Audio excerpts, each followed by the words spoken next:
जैसे मेडिटेशन है, योगा है, या फिर शाम में रनिंग सुबह भी कर सकते हैं। इससे भी आपको काफ़ी कॉन्फिडेंस मिलेगा। साहिल के सुकून से किसे इनकार है, लेकिन तूफान से लड़ने का मज़ा ही कुछ और है। कल सिलेक्शन होगा, आपको पीछे पलट के देखेंगे तो याद आएगा, बहुत मज़ा आएगा। तो लगे रहिए और इस बार आप बिल्कुल निकालेंगे। Best of luck. तो एक अभ्यास अभी बचा ही हुआ है जो 26 मई को है, तो वो ज़रूर दें।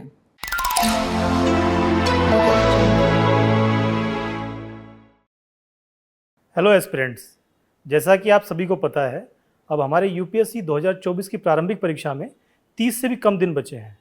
इसी दिशा में विजन आईएएस आप सभी के लिए आपको क्या क्या समस्याएं आ सकती हैं और क्या आपकी वो रणनीतियां रहेंगी जिनसे आप इन समस्याओं का समाधान करते हुए अपनी प्रारंभिक परीक्षा में और बेहतर प्रदर्शन कर सकते हैं।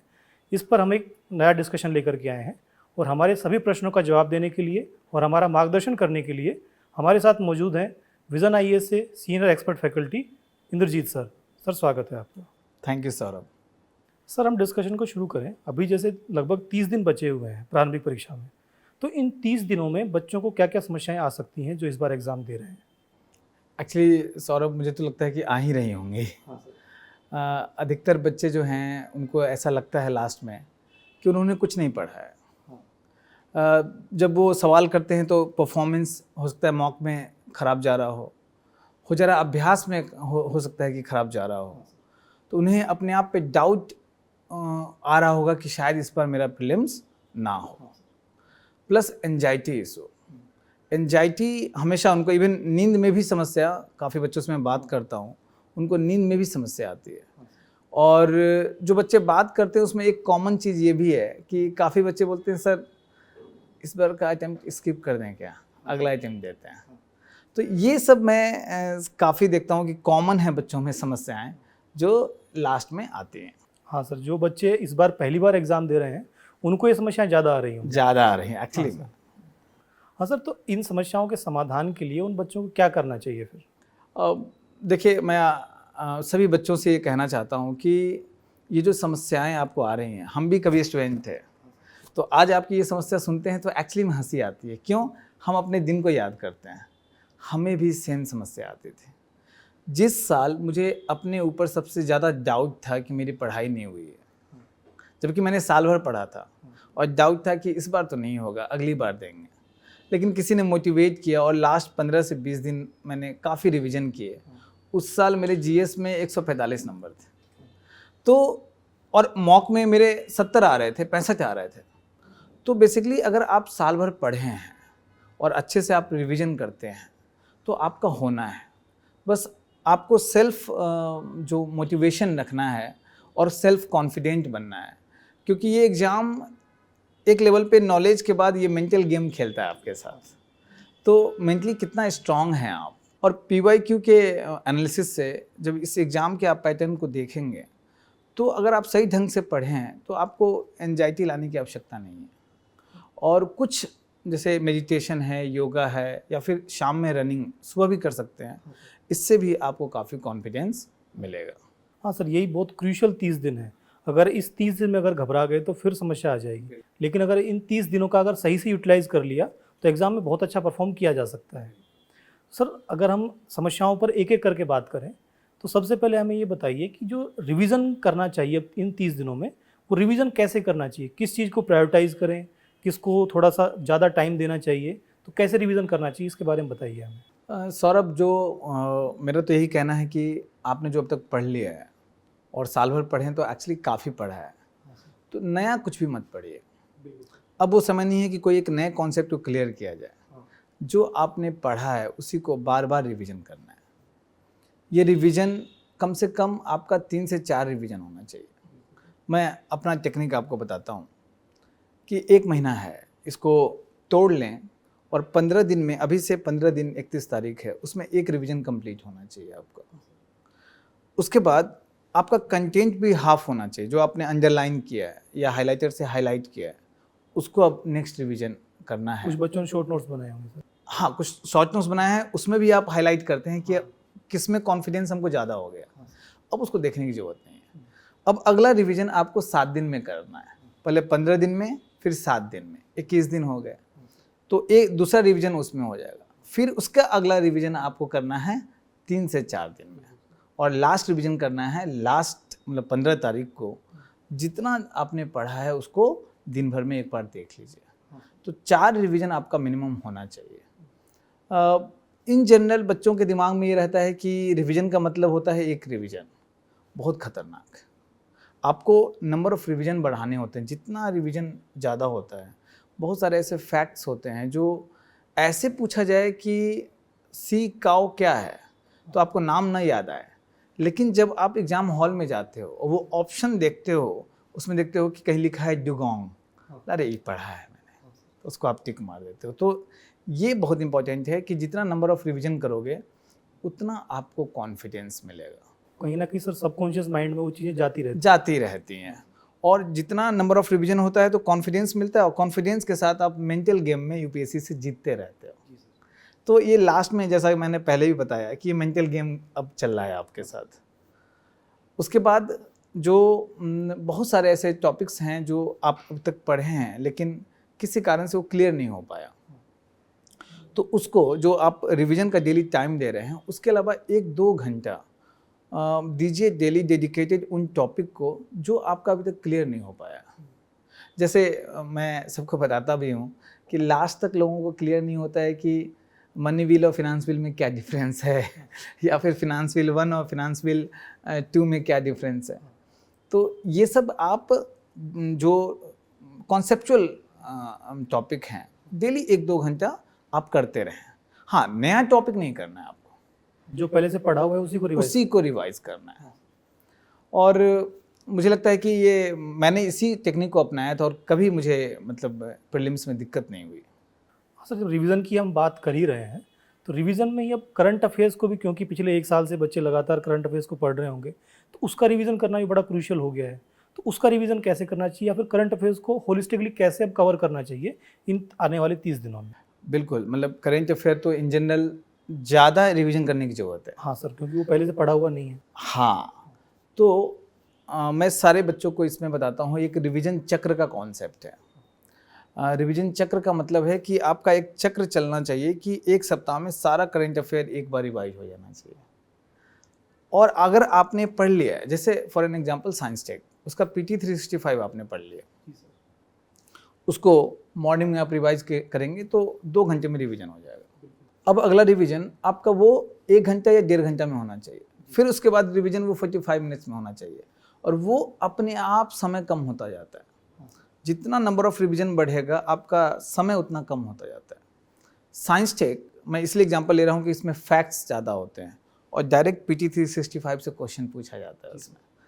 तो अगर आपका अदर चीज़ का 4 रिवीजन कर रहे हैं तो PT 365 का रिवीजन आपको 5, 6, 7 बार करना पड़ता है, तब जाके वहाँ पे 90 to 100% एक्यूरेसी बनती है। तो मॉर्निंग में क्या कीजिए कि एवरीडे मॉर्निंग में 2 घंटा आप करेंट अफेयर के रिवीजन को दीजिए। सर, करंट के कुछ नए सोर्स पढ़ने चाहिए या फिर जो पुराने पढ़ रहे हैं वही? ज़रूरत नहीं है। यहाँ तक कि लास्ट महीना है, ये 12 महीना में इकलौता महीना होता है जब आपको न्यूज़पेपर टच नहीं करना है, ज़रूरत नहीं है।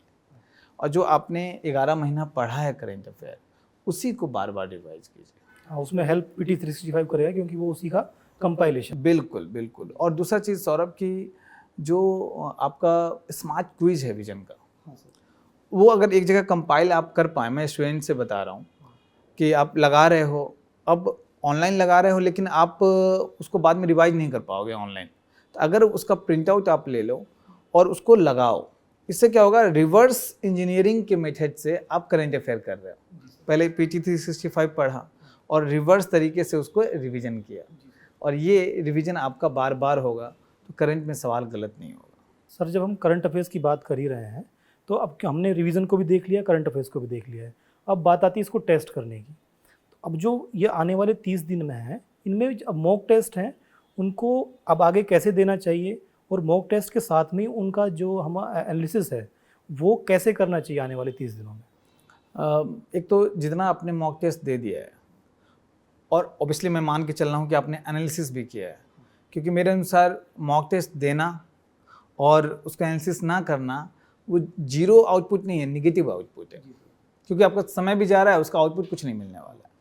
तो मान के चल रहा हूँ कि आपने एनालिसिस किया है, 10 मॉक टेस्ट दिया या 20 दिया या 30 दिया, आपको उसको रिवीजन करना है जो आपने एनालिसिस किया है। दूसरी बात कि अब क्या हम नया मॉक टेस्ट दें क्या, तो सेक्शनल वाइज आप मत दीजिए। तो एक अभ्यास अभी बचा ही हुआ है जो 26 मई को है, तो वो ज़रूर दें ताकि आप लास्ट समय पे देख सकते हैं एग्ज़ाम माहौल में कि आपकी कितना प्रिपरेशन हुआ है। उसके अलावा वीक में एक जो फुल लेंथ टेस्ट है वो दीजिए, और जब 10 दिन बचता है एग्ज़ाम का, जो 5 जून मान के चलते हैं हम लोग, 5 जून के बाद आप मॉक टेस्ट मत दीजिए। लेकिन क्या फिर बिल्कुल टेस्ट देना बंद कर दें? रिवीजन पैरेलली चलता रहेगा। करना ये है, यूपीएससी एग्ज़ाम का मॉर्निंग में 9:30 से 11:30 स्लॉट होता है जीएस का, और उधर 3 घंटा गैप के बाद आपका 2:30 से 4:30 का स्लॉट होता है सी सेट का। आपको जो यूपीएससी के प्रीवियस ईयर क्वेश्चन हैं ईयर वाइज, उसके वेबसाइट से डाउनलोड कीजिए, प्रिंट आउट निकालिए, और उसी टाइम फ्रेम में बैठ के अल्टरनेट डे पे उसको आपको एग्ज़ाम देना है विद ओएमआर शीट। और ये भी मैच कीजिए कि आपने जो टिक मारा क्या ओएमआर शीट पे वही जा रहा है कि नहीं, क्योंकि बहुत सारे बच्चे ये सिली मिस्टेक्स करते हैं कि टिक तो उन्होंने सही मारा और ओएमआर शीट पे गलत भरा, और बबल भरते टाइम गलतियां करते हैं, और आपका 2 या 3 बबल भी गलती भर गया। मैं मान के चल रहा हूँ एक गलती हुई है और वो सही आंसर था आपके जो आपने टिक मारा है, तो आपका नेगेटिव मार्क्स जो है वो 2 नंबर नहीं है, वो 0.66 ऐड हो जाएगा, तो 2.25 नंबर लगभग आपका चला गया, और उतना में तो कितने स्टूडेंट आपके ऊपर चले जाएंगे। तो लास्ट में आपको यूपीएससी पैटर्न में अपने रूम को या लाइब्रेरी जहाँ बैठते हैं उसको सिमुलेट करना पड़ेगा, ताकि जो फाइनल टच होता है कि फाइनल कैलिब्रेशन अपने दिमाग को यूपीएससी के हिसाब से करना। बहुत सारे स्टूडेंट बोलते हैं कि सर पीवाईक्यू तो हमने इतना एनालिसिस किया है कि वो सारे क्वेश्चन हमें याद हो गए, तो ये लास्ट में ऐसा यूपीएससी का पेपर देके क्या फ़ायदा। नहीं, आप फिर भी दीजिए, आपका जो दिमाग का ओरिएंटेशन है यूपीएससी के पूरा अनुरूप हो जाएगा। तो कम से कम 5 साल का 2019 से शुरू करें या 18 से शुरू करें, और 23 तक का पेपर आपको लास्ट में देना है। इससे लाभ ये भी होगा सर, जो कह रहे हैं कि हमें आंसर्स याद हो गए हैं, लेकिन उन ऑप्शंस को जब हम देखेंगे तो कहीं ना कहीं फिर से वो कन्फ्यूजन आएगा एग्जाम में जो आता है। मैं आपको बता दूं सौरभ, जिनको आंसर याद हो गया ना, उनको भी 120-130 के ऊपर मार्क्स नहीं आता है। हाँ सर, वो भी 200 में 200 सही नहीं कर पाते। 200 में 200 सही नहीं कर पाते हैं। तो इससे पिछले साल भी काफ़ी स्टूडेंट को बहुत फ़ायदा हुआ। लेकिन सर एक जो मेन समस्या आती है मॉक टेस्ट को लेकर के बच्चों में, वो आती है कि उनके मॉक टेस्ट में जो मार्क्स हैं वो 70, 80, 90 तक ही जा रहे हैं, जबकि ऐसा कहते हैं एक्सपर्ट है, टॉपर्स जो हैं वो ये कहते हैं कि उसमें 120 तक भी जाते हैं उनके मार्क्स। तो ये नंबर कम आने को कैसे डील करना चाहिए बच्चों को? देखिए, पहला चीज़ तो ये है कि इन जनरल किसी भी कोचिंग का जो मॉक टेस्ट होता है थोड़ा सा यूपीएससी के ऊपर होता है, थोड़ा टफ बनाया जाता है, इसमें कोई दो मत नहीं है। टफ इसलिए बनाया जाता है कि जब आप यहाँ तक की तैयारी करेंगे तभी यहाँ अचीव कर पाएंगे, है ना। तो अगर आपको 50 नंबर से ऊपर आ रहा है, घबराइए मत। आपको अगर रिवीजन करेंगे, एक तो अभ्यास 3 में आपका अच्छा होगा ही अगर आपने एक और रिवीजन तब तक कर लिया। दूसरी बात कि मेरा पर्सनल एक्सपीरियंस है, जब मैं स्टूडेंट था मेरे मॉक टेस्ट में कभी 70 नंबर 80 नंबर से ऊपर नहीं आया कभी। ये एक्चुअली रिकॉर्ड है, और मतलब मैं इस चीज़ से शर्माता नहीं हूँ बोलने में। मैं लोगों को बोलता था कि मेरे मॉक टेस्ट में इतने कम हैं, लेकिन देखना मैं यूपीएससी में अच्छा लाऊंगा, तो 120, 135, 145। पॉइंट ये है कि मॉक पेपर में थोड़ा सा टफ तो रहता है, और साथ में हमारा रिवीजन तब तक कम होता है। जब मॉक टेस्ट हो गया, उस मॉक टेस्ट का आप एनालिसिस करोगे और अपनी गलतियों को धीरे धीरे कम करोगे। यूपीएससी तक जैसे अभ्यास 3 में किसी को अगर 70-80 नंबर आ रहा है, उसके बाद भी 3 और रिवीजन वो करेगा, उसके बाद भी अपने सिली मिस्टेक्स को कम करेगा, तो यूपीएससी तक वो 20-30 नंबर बढ़ जाता है। इसलिए घबराने की बिल्कुल ज़रूरत नहीं है। हाँ सर, वो जैसे आर्मी की ट्रेनिंग उसमें भी कहा जाता है ना कि जो शांति काल है उसमें इतना पसीना बहाइए जिससे कि युद्ध में खून कम बहाना पड़े। बिल्कुल बिल्कुल, वही मॉक टेस्ट का महत्व हो जाता है। बिल्कुल बिल्कुल। अब सर हम मॉक टेस्ट की हमने बात कर ली, लेकिन अभी आपने जो 2 पेपर की बात की है, 9 से 11:30 और 2:30 से 4:30, तो जो 2:30 से 4:30 वाला जो पेपर है सी सेट का, वो आजकल बहुत क्रूशियल हो गया है, तो उसको मैनेज कैसे करना चाहिए बच्चों को? सौरभ, अभी हम कुछ बच्चों से बात कर रहे थे और उनको जब ये बात बताए, अपना ये एंगल उनके दिमाग में डाले कि ज़रा इमेजिन कीजिए कि जो सीसेट का पेपर है ये मॉर्निंग में हो जीएस की जगह, अधिकतर सीरियस कैंडिडेट इसको पास करेंगे। ऐसा नहीं है कि उनको नॉलेज नहीं है, उनका वो कंपिटेंस नहीं है सीसेट पास करने का, वो सब कुछ जानते हैं, लेकिन वो जो बीच में 3 घंटे का गैप है, और हम लोग भूल जाते हैं कि ये मई जून महीने का गैप है, गर्मी बहुत रहती है, और कई जगह पे स्कूल से स्टूडेंट को निकाल दिया जाता है। शायद आपने भी फेस किया होगा, दिल्ली में तो होता ही है। अब जरा सोचिए कि स्कूल से निकाल दिया गया आपको, धूप है, लू चल रहा है, और आप एक रात पहले सोए नहीं हैं। क्यों? तो किसी को नींद नहीं आती। सीरियस कैंडिडेट की बात कर रहा हूँ, नींद नहीं आती है एंजाइटी के कारण, और सुबह के टाइम में तो आपने मतलब जोश में जीएस पेपर तो निकाल लिया, अब आता है दिमाग काम करना बंद करता है, प्लस जो पूरा एनर्जी आपका वो जा रहा है धूप के कारण, गर्मी के कारण। और उसके बाद जब आप पेपर देने जाते हो तो हम लोग जितना प्रैक्टिस करते हैं या तो लाइब्रेरी में करते हैं जहाँ एसी है, हम लोग टेस्ट सेंटर पे करते हैं जहाँ एसी है, वहाँ पे पंखा भी ढंग से नहीं चलता है। सरकारी स्कूल में तो पंखों का भी बुरा हाल है। तो आपको गर्मी लग रहा है, पसीने बह रहे हैं, बहुत बार आपका ओएमआर शीट गीला हो जाता है उसको मतलब फिलअप करने में, बबल फिल करते समय। तो इस चीज़ को लोग नहीं देखते हैं कि इतना एक तरह से आपको भट्टी में रख दिया गया है, उसके बाद बोला जा रहा है पास करके दिखाओ। 1-2 स्टूडेंट तो नींद में सो गए। हाँ सर, नींद वो क्योंकि टाइम भी ऐसा ही होता है। टाइम भी ऐसा होता है। तो आपको ये चीज़ अभी से दिमाग में रखना पड़ेगा। इसलिए मैंने जो आपको बोला कि यूपीएससी का जो पेपर है लास्ट 10-15 दिन में 5 पेपर लगाने हैं, उसी 2:30 बजे लगाना है, ताकि आपका दिमाग उस अनुरूप सेट हो पाए। मैं तो कहूँगा रूम में लगाइए और पंखा ऑफ कर दीजिए, क्या होगा, थोड़ी गर्मी लगेगी, है ना, तो आप पूरा सीसेट के लिए अनुकूलित हो जाएंगे। दूसरी बात, सीसेट में स्ट्रेटजी जो है कि हम किस टॉपिक को पहले करें, और या क्वेश्चन नंबर 1, 2, 3, 4 ऐसे करते रहें। हिंदी मीडियम की हम लोग बात कर रहे हैं, लगभग बच्चे आर्ट्स बैकग्राउंड के होते हैं लगभग, और उनका कॉम्प्रिहेंशन प्लस पॉइंट होता है। तो पहला 50 मिनट में कॉम्प्रिहेंशन पूरा कर लीजिए। कॉम्प्रिहेंशन के साथ 2 फैक्टर बड़ा इंपॉर्टेंट है।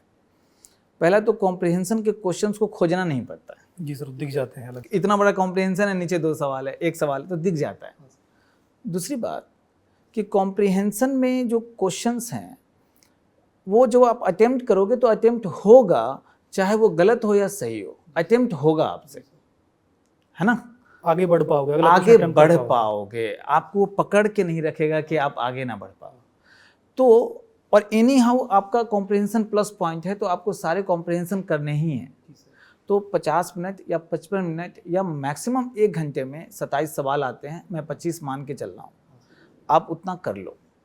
काट पीट के अगर एक्यूरेसी आपका 20 सवाल का है तो 50 नंबर आप 1 घंटे में प्राप्त कर चुके हो। अब अगला 1 घंटा में आप आराम से खोज लो कि कौन सा रीजनिंग आसान है या कौन सा मैथ्स आसान है, जो आपका स्ट्रॉन्ग पोर्शन है मैथ्स में, रीजनिंग में, उसके सवाल करो। 20-30 नंबर अगले 1 घंटे में आप प्राप्त कर लोगे। साथ में कॉन्फिडेंस भी रहेगा कि पहला घंटा में मैंने 25 सवाल कर लिया है। ये स्ट्रेटजी हिंदी मीडियम में जिनका आर्ट्स बैकग्राउंड है, कुछ ऐसे भी मैं स्टूडेंट को जानता हूँ जिनका मैथ्स और रीजनिंग इतना शानदार है कि 2023 में उन्होंने 130 नंबर लाया, जो सबसे टफ पेपर था। लेकिन इन जनरल मैं बच्चों को ये सलाह देना चाहता हूँ कि कॉम्प्रिहेंशन पहले करें, इसलिए कॉम्प्रिहेंशन की भी प्रैक्टिस आपकी मॉक में पहले करें, घर पे भी प्रैक्टिस करें, और जब यूपीएससी का पेपर देंगे ओल्ड पेपर, वहाँ भी कॉम्प्रिहेंशन पहले करें। वही अपनी स्ट्रेटजी को एक बार टेस्ट करें। बिल्कुल बिल्कुल जी सर। और जो मैथ्स या रीजनिंग के क्वेश्चन कर रहे हैं उनमें भी अटके नहीं, अगर कोई क्वेश्चन नहीं हो रहा है तो आगे बढ़ें। बिल्कुल जी सर। सर अब हमने ओवरऑल जो बात कर ली है 30 दिन की क्या स्ट्रेटजी होनी चाहिए, तो अब हम सेशन के एंड की तरफ बढ़ रहे हैं, तो अब जाते जाते हमारे स्टूडेंट्स को आप कुछ मोटिवेशन या मोटिवेट करने के लिए कुछ बात कहना चाहेंगे? सौरभ, अंत में मैं बच्चों को यही कहना चाहता हूँ कि मैंने हर साल दर साल देखा है कि जो सीरियस एस्पिरेंट्स हैं, जिन्होंने साल भर मेहनत किया है और एंड मोमेंट पे किसी कारण से वो एंजाइटी से या मेंटल डिस्ट्रेस के कारण वो एग्ज़ाम से बाहर हो जाते हैं, जबकि वो आराम से रिवीजन करके और उसी साल प्रीलिम्स क्रैक कर सकते हैं, निकाल सकते हैं। आपने भी साल भर पढ़ा है, आपने भी खूब मॉक लगाए हैं, आपने भी रिवीजन किया है, डरने की ज़रूरत ही नहीं। आपको बस अपने ऊपर कॉन्फिडेंस रखना है और अपने आप को बार बार मोटिवेट करना है कि क्यों नहीं होगा एग्ज़ाम। एक्चुअली 10 से 14,000 के बीच में लोगों का होता है, आपका भी होगा। और मैं आपको अंत में यही कहना चाहता हूँ कि बहुत सारे लोग कंफर्ट जोन में रहते हैं या फिर एस्केप कर जाते हैं कि नहीं अगला अटेम्प्ट देंगे। नहीं, आपको बिल्कुल संघर्ष करना है, अटेम्प्ट देना है। एक शायर ने भी कहा है कि साहिल के सुकून से किसे इनकार है, लेकिन तूफान से लड़ने का मज़ा ही कुछ और है। आपका जो ये जर्नी है, कल सिलेक्शन होगा, आपको पीछे पलट के देखेंगे तो याद आएगा, बहुत मज़ा आएगा। तो लगे रहिए और इस बार आप बिल्कुल निकालेंगे। Best of luck. सर, हमारे सभी प्रश्नों का जवाब देने के लिए और बच्चों को मोटिवेट करने के लिए आपका बहुत बहुत धन्यवाद। Thank you. दर्शकों, इसी तरीके से जैसे सर ने कहा है कि इस जर्नी को एंजॉय कीजिए और आने वाले 30 दिनों में शांत मन से आराम से अपने रिवीजन को करते रहिए। सर ने जो रणनीति आपको बताई है उनको अपनाइए और अपनी प्रारंभिक परीक्षा में सफल होने की यात्रा में आगे बढ़िए। धन्यवाद।